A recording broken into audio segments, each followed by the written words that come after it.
Hello! Isang magandang umaga, tanghali, hapon, gabi sa inyo pong lahat. Tayo po muli ay tutunghayin ng ating pong pagbasa para naman sa araw po ng Miyerkules, July 24, 2024. Hahangin natin ang mabuting balita sa Ebanghelyo ni San Mateo, Kabanatang 13, mga talata 1 hanggang 9. Noon ding araw na iyon, si Jesus ay lumabas ng bahay at naupo sa tabi ng lawa. Nagkalipon-punon siya ng makapal na tao, kaya sumakay siya sa isang bangka at doon naupo. Nasa dalampasigan naman ang mga tao at nagturo siya ng maraming bagay sa pamamagitan ng mga talinghaga. May isang magsasakang lumabas upang maghasik.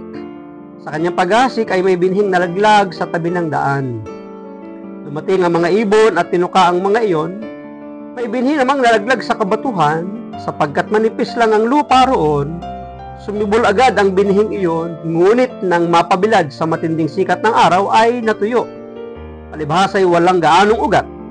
May binhi namang nalaglag sa dawagan, lumago ang mga dawag at ininis ang mga iyon. Ngunit ang binhing nalaglag sa mabuting lupa ay nag-uhay, may tig-100, may tig-60, at may tig-30 butil ang bawat uhay. Ang may pandinig ay makinig.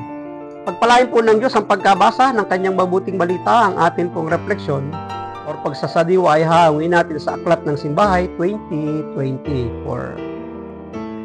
Ngunit ang binhing nalaglag sa mabuting lupa ay nag-uhay, may tig-100, may tig-60 at may tig-30 butil ang bawat uhay. Ito po ay isang talinghaga ng ating Panginoong Yesus sa kanyang mga pagtuturo. Malimit, siya po ay gumagamit ng mga patalinghaga. Sa atin pong pagbasa, meron po siyang tinutukoy na mga uri ng lupa at magkakaiba ang kanilang pagtanggap sa mga binhi sa butil. At sinasabi nga ng Biblia na ang mga binhi dito, ang mga butil dito ay tumutukoy sa mga salita ng Diyos. Yung bukid naman o yung lupa ay tumutukoy sa puso ng tao kung paano niya bang tinatanggap ang mga aral at salita ng Diyos. Ito ba'y nagkakaroon ng buhay, nagkakasanga, nagkakabunga, nagiging hitik ba ang bunga? May tig-30, 60 at may tig-100. Ito yung magandang resulta ng binhi o ng butil o ng salita ng Diyos na nakikita sa isang tao ang mga salita ng Diyos at ang Diyos sa kanyang pagkatao. Inihahasik ng Diyos ang binhi ng kanyang salita sa lahat ng anuman ang katayuan ng tao sa kanyang buhay. Ang lahat ay may karapatang mahasikan ng binhi ito. Anuman ang katayuan natin sa buhay at anuman ang nilalaman ng ating puso, ang Diyos ay hindi magsasawang maghasik ng kanyang mga salita sa atin. Tatandaan po natin, wala pong problema sa binhing inihahasik. Nasa puso ng tao ang pagtanggap kung ito'y magkakaroon ng magandang resulta o bunga sa kanyang buhay. Palaging may sinasabi ang Diyos sa ating buhay at karanasan.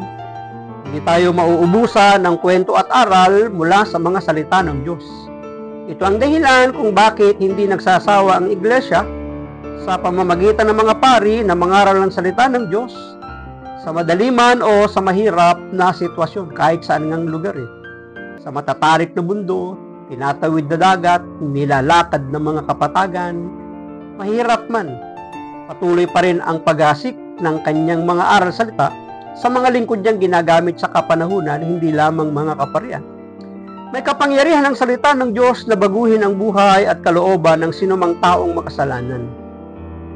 Binigay ng Diyos ang kanyang salita hindi lamang upang maunawaan natin. Binibigay niya ito sa atin upang baguhin ang ating buhay. Sapagkat ang salita ng Diyos ay may kakayahang magbago sa atin pong pagkatao. Walang pusong napakatigas para hindi mapalambot at mahubog ng mga salita ng Diyos. Totoo yan. Sa tamang paghahanda at pag-aalaga sa ating puso, tiyak, dalalago at mamumunga ng sagana ang salita ng Diyos sa ating buhay. Kaya nga dapat kapag nahasik na sa ating buhay ang mga salita ng Diyos, ang inaasahan dito ng maghahasik, walang iba kundi ng ating Diyos, ay yung bunga. Sapagkat wala namang maghahasik na hindi umaasa na magbubunga ang binhing kanyang itatanim. Ganon din ang mga salita ng Diyos, may inaasahan ang naghasik sa atin na magandang resulta ng mga salita ng Diyos na tinanggap sa ating buhay. Kaya nga, sa mga uri ng lupa na binabanggit sa ating pong pagbasa, sa anong uring lupa may hahambing natin ang ating mga puso. sa daan, sa batuhan, sa madawag o sa matabang lupa. Ano ba natin tinatanggap at inuunawa ang mensahe ng salita ng Diyos sa araw-araw? Tayo po ang makakasagot niyan.